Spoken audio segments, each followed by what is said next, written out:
Hello everyone. Today topic is Hess law of constant heat summation.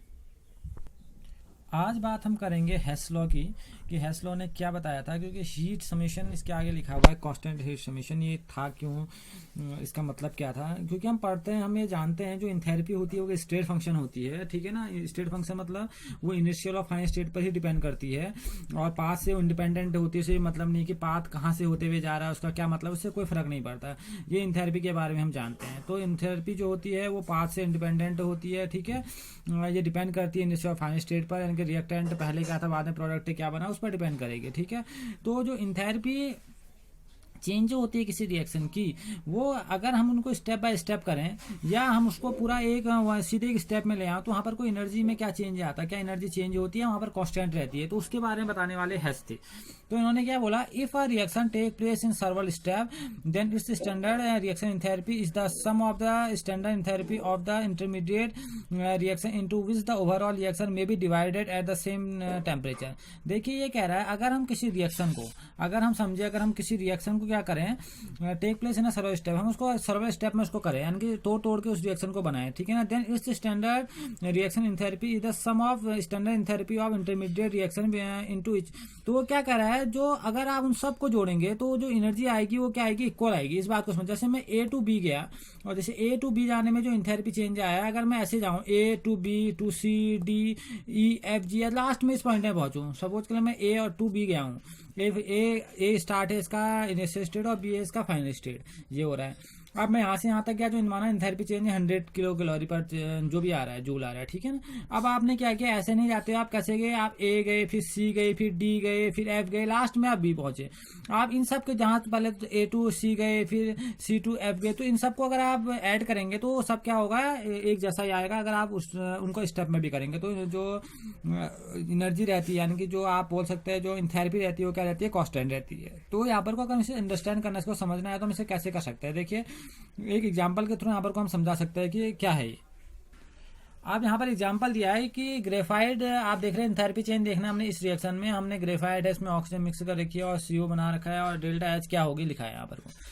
अब कह रहा है CO is the major product है, some CO2 gases already produce. इसको करने में CO2 भी प्रोड्यूस होती है, लेकिन CO यहाँ पर को मेजर प्रोडक्ट है तो CO को दिखाया गया है। तो therefore we can not measure enthalpy change in the above reaction directly. अगर हमसे कोई पूछेगा एंथैल्पी चेंज इसमें डायरेक्टली क्या होगी, अगर डायरेक्टली हमें दी होगी तब तो ठीक है, अगर डायरेक्टली क्या होगी तो हमें निकालना होगा, तो हम कैन नॉट भी मेजर, हम उसको मेजर नहीं कर सकते हैं, ठीक है। However we use find to some other reaction. तो इसको निकालने के लिए हमें कुछ रिएक्शन जो इसमें इन्वॉल्व हो रही होंगी उस रिएक्शन को भी हमें लेना होगा। तो लेट अस कंसीडर क्या हुआ होगा, ग्रेफाइट है, जो कार्बन है, ग्रेफाइट के रूप में ऑक्सीजन मिक्स की गई है, उस टाइम में पहले ही CO2 बना।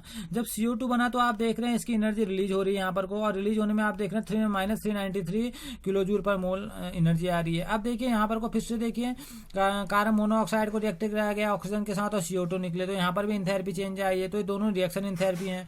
अब क्या करा, वी कैन कंबाइन, अगर आप इन दोनों को कंबाइन कर दें, इन दोनों इक्वेशन को आप कंबाइन कर ले, टू रिएक्शन को, in such a way to obtain a desired reaction.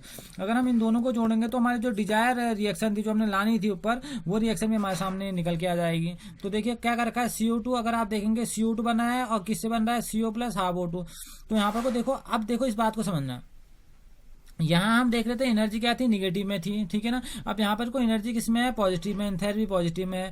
तो यहाँ पर हो क्या रहा है, CO2 के ब्रेक डाउन होने पर क्या निकल रहा है, आपका CO प्लस ऑक्सीजन निकल रही है, ठीक है। तो ये कह रहा है एडिंग इक्वेशन 1 एंड 3, आप 1 और 3 को क्या कर दो, ऐड कर लो, ये आप इस इक्वेशन को ऐड कर लो तो आपको क्या मिलेगा, यही इक्वेशन मिलेगी ना। और यहाँ पर जो एनर्जी चेंज आएगी, देखिए यहाँ पर को लिखिए एनर्जी चेंज क्या है, यानी कि फर्स्ट और थर्ड को गेट कर आप मिलाएंगे तो देखिए यहाँ पर कोई एनर्जी चेंज क्या आ रहा है, C plus half O2 CO आ गया। और रिएक्शन एंथैल्पी आप देख ले वहाँ कितनी थी, -393 थी, और यहाँ पर को कितनी आई थी, +283 आई थी। ऐड करेंगे तो एनर्जी इतनी आ गई, ठीक है ना।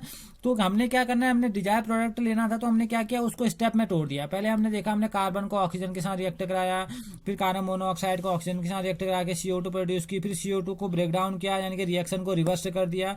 रिवर्स किया तो यहाँ पर कोई एंथैल्पी अलग से चेंज आया। तो हमने क्या देखा, हमने ये देखा in general, if enthalpy of the overall reaction A to B along one route, अगर आप रिएक्शन ए टू बी जा रहे हैं और एक रूट से जा रहे हैं, वहां पर अगर एक रूट से जा रहे हैं तो आपको रिएक्शन इंथैल्पी लेनी होंगी, तो क्या लेंगे आप, delta R H and delta, आप यहाँ पर को H1 H2 H3 जितने आप करते चले जाएंगे उतनी रिएक्शन इंथैल्पी चेंज होते चले जाएंगे। रिप्रेजेंटिंग इंथैल्पी रिएक्शन लीडिंग, तो अगर हमसे कोई पूछेगा कि रिएक्शन इंथैल्पी टोटल कितनी थी, जितने उसमें रिएक्शन, जितने उसमें स्टेप क्या हुए, इन्वॉल्व हुए, एक हुआ है, दो हुए हैं, तीन हुए हैं, चार हुए, उतने स्टेप को आप ऐड कर लेंगे। तो यहाँ पर को एक हुआ है तो कहेंगे डेल्टा आर H1, जैसे आपने देखा पहले में कार्बन में ऑक्सीजन ऐड हुआ, CO2 आई, फिर आपने CO में ऑक्सीजन ऐड किया, CO2 बनाया, फिर CO2 को ब्रेक डाउन किया, रिएक्शन को रिवर्स कर दिया, रिवर्स किया तो उसका जो साइन था वो क्या हो गया, वो भी रिवर्स हो गया, वहाँ -283 था, वहाँ +283 हो गया। तो जितने भी स्टेप आएंगे उसकी जो रिएक्शन इंथैल्पी होगी वो इनके सम के बराबर होगी। ठीक है, तो इसको एक छोटे से ग्राफ से समझते हैं। देखिए, अगर मैं ए टू बी डायरेक्टली चले जाऊं तो वहां पर को रिएक्शन इंथैल्पी को माना मैंने शो कर दिया डेल्टा आर एच से, तो डेल्टा आर एच किसके इक्वल होगी, अगर आप रिएक्शन को स्टेप बाय स्टेप खोल दे, डेट मीन इसकी मैकेनिज्म खोल दे, इसको खोल दे, माना पहले ए टू सी गया, फिर सी टू डी गया, फिर डी टू बी गया।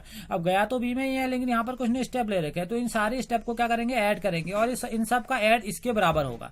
इस बात, इन सब का ऐड यानी delta R H1 plus delta R H2 plus delta R H3 किसके इक्वल होगा, डेल्टा आर एच के इक्वल होगा। वो बोलता है आप डायरेक्टली जाइए या स्टेप में जाइए, जो इंथैल्पी रहेगी हमेशा क्या रहेगी, वो कांस्टेंट रहेगी। ये बताया था किसने, हेस ने बताया था। ठीक है ना, ये है आपका हेस लॉ। अब है enthalpy for different types of reaction. Different type का रिएक्शन में इंथैल्पी क्या होंगी उसके बारे में डिस्कस कर लेते हैं। हमने पहले भी किया था और थोड़ा सा इसके स्टेप बचे हुए हैं, इन स्टेप्स को और हम कर लेते हैं। देखिए, पहला standard enthalpy of combustion. Combustion की स्टैंडर्ड इंथैल्पी को कैसे दिखाते हैं, डेल्टा सी एच नॉट, वही स्टैंडर्ड होगा तो नॉट होगा, कंडीशन वही आपने रखनी है, 25 डिग्री सेंटीग्रेड 1 बार, वही सब कंडीशन वही रहने वाली है। कंबशन क्या होता है, कंबशन एक एक्सोथर्मिक रिएक्शन होती है। तो इस रिएक्शन में क्या है, ये हमेशा एक्सोथर्मिक होती है नेचर से। ठीक है ना, और दूसरी बात है स्टैंडर्ड इंथैल्पी जो कंबशन है, अगर डिफाइन करें तो हम क्या आएंगे, enthalpy change per mole of substance when undergo combustion and all the reactant and product been in the standard states at the specified temperature, यानी कि स्पेसिफाइड टेम्परेचर में रिएक्टेंट और प्रोडक्ट स्टैंडर्ड स्टेट में हो, और जब उनको 1 मोल को जलाने में यानी कि उसको कंबस्ट करने में जितनी एनर्जी लगती है वो क्या कहलाती है, स्टैंडर्ड इंथैल्पी ऑफ कंबशन कहलाती है। एक्सोथर्मिक रिएक्शन होती है जैसे कि कुकिंग गैस एंड सिलेंडर जो आप देखते हैं मोस्टली उसमें ब्यूटेन रहता है सबसे ज़्यादा। ठीक है, तो उसके कंबशन करने में लगभग कितनी एनर्जी निकलती है, 2658 किलो जूल की हीट रिलीज होती है। तो ये थर्मोकेमिकल रिएक्शन को अगर हम समझेंगे तो ये ब्यूटेन को आपने क्या कर रखा है, इन प्रेजेंस ऑफ ऑक्सीजन, क्योंकि जलना किसमें होता है, ऑक्सीजन की प्रेजेंस में ही होता है। जब भी ये जलते हैं तो इनमें से एनर्जी क्या होती है, रिलीज होती है। तो ये बहुत बड़ी अमाउंट में एनर्जी क्या होती है, रिलीज होती है। माइनस का साइन बता रहा है कि रिएक्शन कैसी है, एक्सोथर्मिक है। तो जो स्टैंडर्ड इंथैल्पी ऑफ कंबशन होता है वो कैसा होता है, वो एक्सोथर्मिक होता है। जब भी आप कभी भी रिएक्शन देखेंगे, नेचर देखेंगे कंबशन रिएक्शंस का, तो वो एक्सोथर्मिक रिएक्शन होगा, उनका नेचर एक्सोथर्मिक होगा, और यहाँ पर को बहुत बड़ी अमाउंट में एनर्जी क्या होती है, रिलीज होती है। ठीक है, तो कंबशन का सीधा सा अर्थ है कि in presence of air, air की प्रेजेंस में, ऑक्सीजन की प्रेजेंस में कोई भी चीज़ का जलना, यानी कि जलाना है तो किसकी प्रेजेंस होगी, ऑक्सीजन की प्रेजेंस होगी, एयर की प्रेजेंस होगी, तो उसे बोला था कंबशन रिएक्शन। ये हमेशा कैसे होते हैं, जनरली ऐसे क्या होते हैं आपके एक्सोथर्मिक होते हैं, और दूसरी बात इसमें बहुत बड़े अमाउंट में एनर्जी क्या होती है, रिलीज होती है। ठीक है ना, यह है स्टैंडर्ड इंथैल्पी ऑफ कंबशन। अगला है इंथैल्पी ऑफ एटोमाइजेशन। इसको हम ए से दिखाते हैं। एटोमाइजेशन का मतलब होता है क्या, इसको समझ लेते हैं। देखिए, एटोमाइजेशन कंसिडर, आपको एग्जांपल दिया गया डाइहाइड्रोजन का H2 यहाँ गैसेस में है, यहाँ से 2H बने हुए हैं। आप देख रहे हैं यहाँ पर कोई एनर्जी प्लस में 435 किलो जूल पर मोल। आप देख रहे हैं कि we can see that H atom are formed by the breaking of HH bond. ये कब बन रहा होगा H एटम, जब क्या होगा, HH बॉन्ड क्या हो रहे होंगे, ब्रेक हो रहे होंगे। जब H2 टूटेगा तब क्या बनेगा, सिंगल H बनेगा।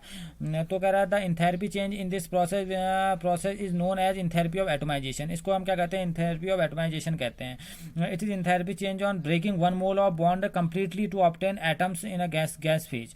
इसमें क्या किया जाता है कि इसमें क्या किया जाता है कि जो आपका मॉलिक्यूल होता है उसको ब्रेक किया जाता है और एटमों में कन्वर्ट किया जाता है। वो तो यहाँ पर को ब्रेक कर रहे हैं, ब्रेक करने में एनर्जी देनी होगी, जिसकी वजह से प्रोसेस इंडोथर्मिक हो जाती है। तो ये देखिए, इट इज इंथैल्पी चेंज। ये कैसी इंथैल्पी चेंज है, on breaking 1 mole of bonds. जब आपको 1 मोल बॉन्ड क्या करने होते हैं, कंप्लीटली तोड़ने होते हैं, और तोड़ने के बाद आपको एटम से बनाने होते हैं, और एटम किससे बनाने होते हैं, गैसियस फेज में बनाने होते हैं। ठीक है ना, तो ये कहलाता है आपका enthalpy of atomization. In case of diatomic molecule like dihydrogen जो आपको ऊपर दिया ही है, the enthalpy of atomization is also the bond dissociation enthalpy. वहाँ पर एंथैल्पी ऑफ एटमाइजेशन को किससे रिलेट कर दिया जाता है? बॉन्ड डिसोसिएशन एंथैल्पी की। क्यों कर दिया जाता है? क्योंकि उसमें बॉन्ड क्या होते हैं? डिसोसिएट ही हो रहे होते हैं, तो उस वजह से इसको दिया जाता है। तो एंथैल्पी ऑफ एटमाइजेशन जैसे आप देखेंगे CH4 में, आप CH4 में से आपने कार्बन अलग कर दिया और हाइड्रोजन अलग कर दिया, यानी कि बॉन्ड आपने ब्रेक किए होंगे। जब आपने बॉन्ड ब्रेक किए होंगे तो उसे ब्रेक करने में कितनी एनर्जी आपको देनी पड़ी होगी? 1665 किलो जूल पर मोल, ठीक है ना। तो ये एंडोथर्मिक रिएक्शन है। आप स्टेप बाय स्टेप इनको देख सकते हैं। तो आपने एटम में, यानी कि कोई आपका मॉलिक्यूल है या कोई भी आपका डायटोमिक मॉलिक्यूल है, कैसा है मॉलिक्यूल है, जब आप उसको एटम्स के रूप में कन्वर्ट करते हैं तो उसको क्या बोला जाता है? एंथैल्पी ऑफ एटमाइजेशन, ठीक है ना। Product are only atoms. Product कैसे होने चाहिए? एटम होने चाहिए। और किस फेज में होने चाहिए? गैसियस फेज में होने चाहिए, ठीक है ना। आप किसी में देख लो, जैसे आपका सोडियम यहाँ सॉलिड में, यहाँ किस में होना चाहिए? गैस में होना चाहिए। और उसे कन्वर्ट करने के लिए आपको क्या करना पड़ेगा? एनर्जी देनी पड़ेगी। एनर्जी से आप ब्रेक करेंगे, तो वही है। आप सब्लिमेशन की रिएक्शन भी एंथैल्पी ऑफ एटमाइजेशन का बहुत बड़ा एग्जाम्पल है, ठीक है ना। तो ये रिएक्शन जनरली कैसी होती हैं? ये एंडोथर्मिक होती हैं। अब है बॉन्ड इंथेरेपी। अब बॉन्ड इंथेरेपी के अंदर क्या क्या आने वाला है? बॉन्ड इंथेरेपी कैसा है? देखो, chemical reaction involves in breaking and making of chemical. आप जानते हैं कोई भी केमिकल रिएक्शन कब होती है? जब बॉन्ड टूट क्या होते हैं? ब्रेक होते हैं और मेक होते हैं। जब बनते हैं और टूटते हैं तब क्या होता है? कोई भी केमिकल रिएक्शन बनती है। Energy required to break a bond and energy released when a bond form. आप जानते हैं बॉन्ड को तोड़ने के लिए आपको एनर्जी क्या करनी पड़ेगी? देनी होगी। That means endothermic. और बॉन्ड बनाने के लिए आपको एनर्जी क्या? बॉन्ड जब बन रहे होंगे, जब एक दूसरे से ऐड हो रहे होंगे, तो वहाँ पर कोई एनर्जी रिलीज होती है, ठीक है। That means exothermic. It is possible to relate heat of reaction is change to energy associated with breaking and making of chemical bonds with reference to enthalpy change. तो इसको किसके रूप में बोल दिया गया? इसको एंथैल्पी चेंज के रूप में बता दिया गया कि एंथैल्पी चेंज में कैसा होगा। जैसे मैंने आपको बताया ना कि एंडोथर्मिक और एक्सोथर्मिक, तो वही बात इसमें भी आएगी। अगर बॉन्ड क्या हो रहे होंगे? ब्रेक हो रहे होंगे। जैसे सपोज आपका हाइड्रोजन का मॉलिक्यूल है, आप हाइड्रोजन को क्या कर रहे हैं? तोड़ रहे हैं, तो HH में ला रहे हैं, तो आप क्या कर रहे हैं? एंडोथर्मिक कर रहे हैं। और जब HH को जोड़ते हैं H2 बना रहे हैं, तो आप क्या कर रहे होंगे? एक्सोथर्मिक हो रही होगी, वहां पर बॉन्ड क्रिएट हो रहा होगा, ठीक है। तो यहाँ पर किस टर्म में आता है? ये आता है बॉन्ड डिसोसिएशन एंथैल्पी और मीन बॉन्ड एंथैल्पी के रूप में आता है। देखिए, जैसे इसका रेफरेंस ले हम डायटोमिक मॉलिक्यूल के लिए या पॉलीएटॉमिक मॉलिक्यूल के लिए, तो देखिए कैसे होता होगा। Consider the following process in which the bond is one more. अब देखिए आपने क्या रखा है? H2 से आपने 2H बना रखा, जो अभी हमने थोड़ी देर पहले पढ़ा। तो एंथैल्पी चेंज कैसे होगा? इस प्रोसेस में क्या होगा? बॉन्ड आपने क्या किया? हाइड्रोजन के बॉन्ड को ब्रेक किया और हाइड्रोजन के एटम में बदल दिया। जैसे अभी आपने थोड़ी देर पहले एंथैल्पी ऑफ एटमाइजेशन में देखा। तो वहां पर को क्या हो गया? आप देख रहे होंगे कि आपने क्या किया? 1 मोल आपने 1 मोल में देख रहे हैं ना, क्या 1 mole of covalent bond of gases covalent compound is broken to form product in gases phase. आपने क्या किया? यहाँ पर कोई गैसेस फॉर्म में ही था, आपने इसको क्या किया? ब्रेक डाउन किया। ऐसा कोवेलेंट बॉन्ड आपने ब्रेक किया, और ब्रेक करने के बाद गैसेस फेज में आपने इसके एटम बना दिए। तो यहाँ पर कोई एनर्जी क्या हो रही होगी? रिक्वायर्ड हो रही होगी, ठीक है। तो इस प्रोसेस को अगर हम समझेंगे तो इस प्रोसेस को हम क्या बोलेंगे? देखिए, अगर हम देखें इस प्रोसेस को, तो हम बोलेंगे एनर्जी क्या आ रही है? प्लस की आ रही है। डेट मीन्स से कैसी प्रोसेस होगी? ये एंडोथर्मिक प्रोसेस होगी, ठीक है। और ये एग्जाम्पल भी है एंथैल्पी ऑफ एटमाइजेशन का, ठीक। ये देखिए नीचे भी आपको क्लोरीन का, ऑक्सीजन का एग्जांपल दिया गया है। तो यहाँ पर को आप देख रहे हैं कि हर एक एटम के लिए चीजें क्या होती हैं? अलग अलग होती हैं। हर एक मॉलिक्यूल के लिए चीजें अलग अलग होती हैं। आप पॉलीएटॉमिक मॉलिक्यूल के लिए बोलेंगे तो वहां पर ही बहुत ही ईजी है।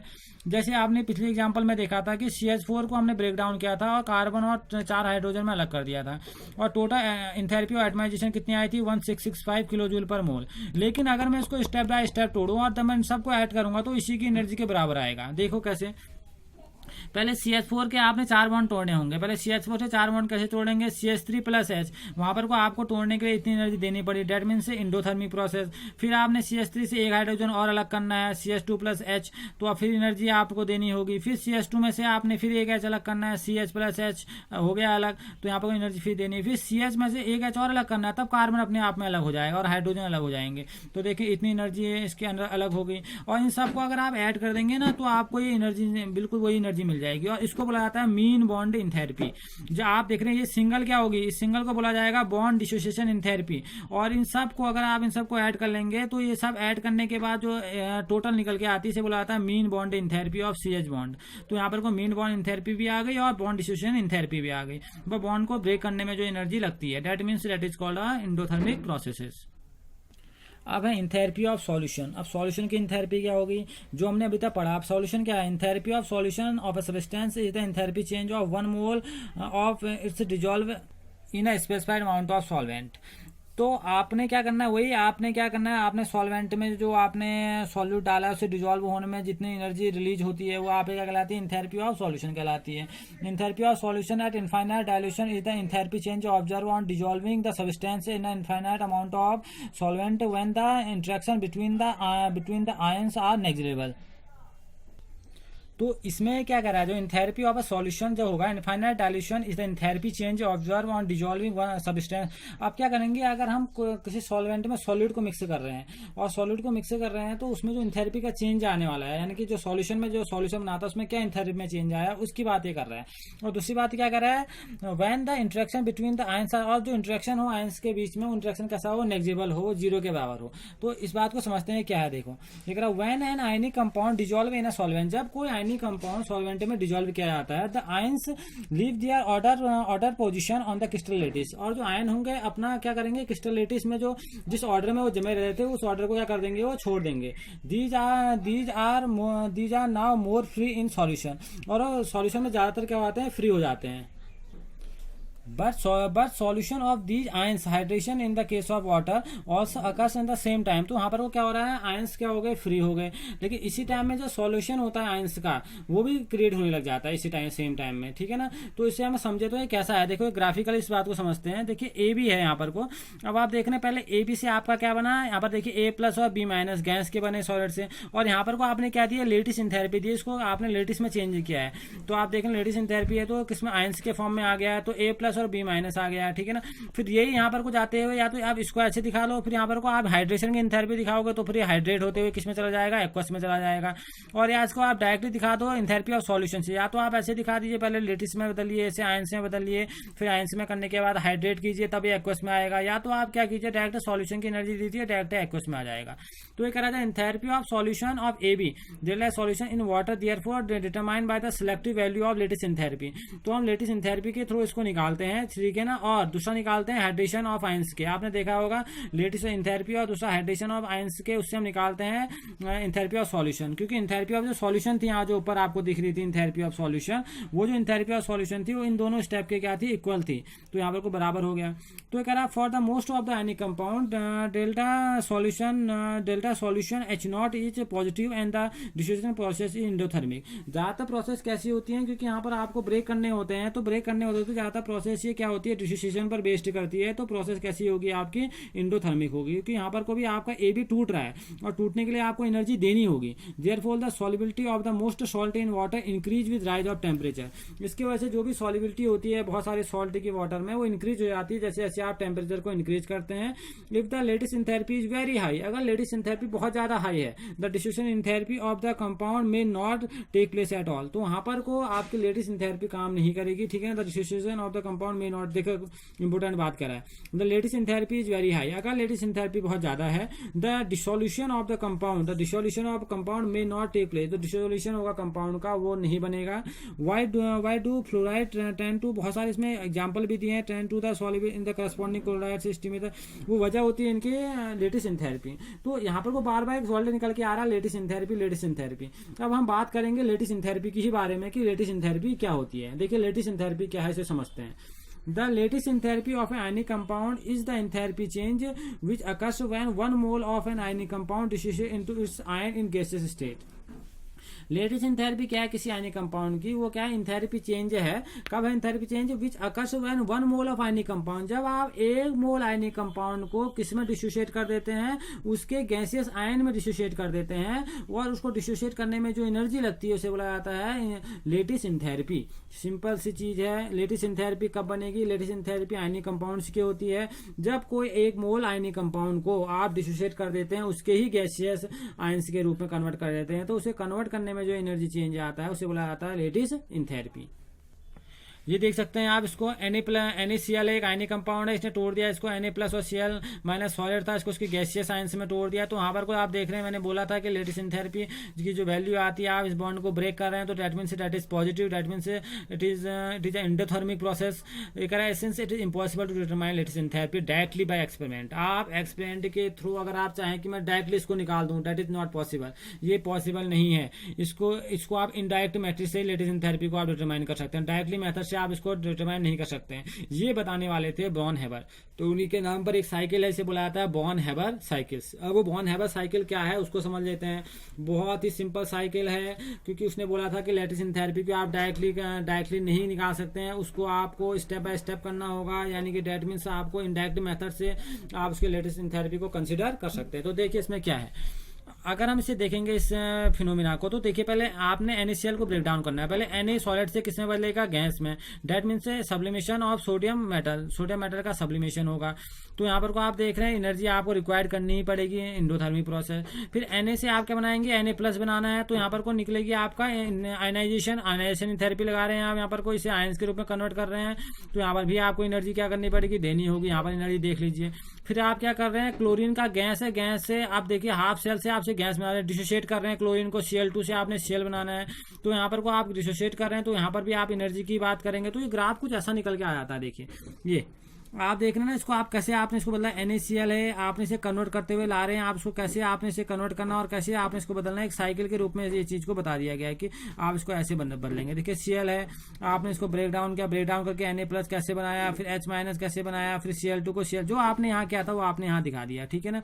और लास्ट में सब दोनों ऐड हो जाएंगे, और दोनों ऐड होकर क्या दे देंगे आपको, NaCl दे देंगे। और इसी को आप यहाँ से कन्वर्ट करना भी देख सकते हैं, ठीक है ना। ये है आपकी बॉन हेबर साइकिल। अब हम इसे समझते हैं इस साइकिल के थ्रू। अब हम समझेंगे इसको, जैसे बॉन हेबर साइकिल थी क्या, जैसे आपने करना है Na से NaCl बनाना है आपने, यानी कि आपको दिख रहे हैं आपने किसी को फॉर्मेशन आपने ऐसे करना है। तो आप इसे किस तरह से फॉर्मेट कर सकते हैं, आयंस के फॉर्म में कैसे लाएंगे, पहले Na को सब्लिमेशन कीजिए, उसे सॉलिड से गैस में लाइए, फिर इसमें आयनाइजेशन थेरेपी दीजिए, तो आयंस में कन्वर्ट हो जाता है, ठीक है, ये कन्वर्ट हो गया। फिर देखिए बहुत सिंपल तरीके से मैंने आपको बता रहा हूँ मैं आपको, NCERT में थोड़ा डिफिकल्ट तरीके से है। तो क्लोरीन है, गैस में है, अब इसको आपने तोड़ना है, तो यहाँ पर आपने डिफ्यूजन थेरेपी लगानी होगी। तो ये किसमें बदल जाएगा, क्लोरीन आपके गैस से बदल जाएगा, यानी कि ये Cl2 से Cl में कन्वर्ट हो गया। अब इसमें इलेक्ट्रॉन एफिनिटी डालिए, एफिनिटी मतलब इसमें इलेक्ट्रॉन गेन इन थेरेपी, मतलब इसमें इलेक्ट्रॉन ऐड कराइए। इलेक्ट्रॉन ऐड कराएंगे तो यहाँ पर वो क्या मिलेगा आपको, क्लोरीन माइनस मिल जाएगा। अब इन दोनों को ऐड कर दीजिए। ऐड करने के लिए कौन सी एनर्जी लगती है, lattice enthalpy, lattice energy U। जैसे ही ऐड करेंगे तो क्या बन जाएगा आपका NaCl सॉलिड। तो ये बहुत ही सिंपल टाइप में क्या आपकी बॉन हेबर साइकिल है। आप ऐसे करिए, इन थेरेपी ऑफ फॉर्मेशन आप इन दोनों को जोड़ दीजिए, ये बना दीजिए, या तो आप इसको स्टेप बाय स्टेप ऐसे बनाइए। तो ये भी बहुत सिंपल तरीका है। तो आज का टॉपिक था हमारा बॉन हेबर साइकिल तक हो गया है। अब अपने नेक्स्ट लेक्चर में बात करेंगे हम स्पॉन्टेनिटी की, गिब्स फ्री एनर्जी की। Okay, thank you.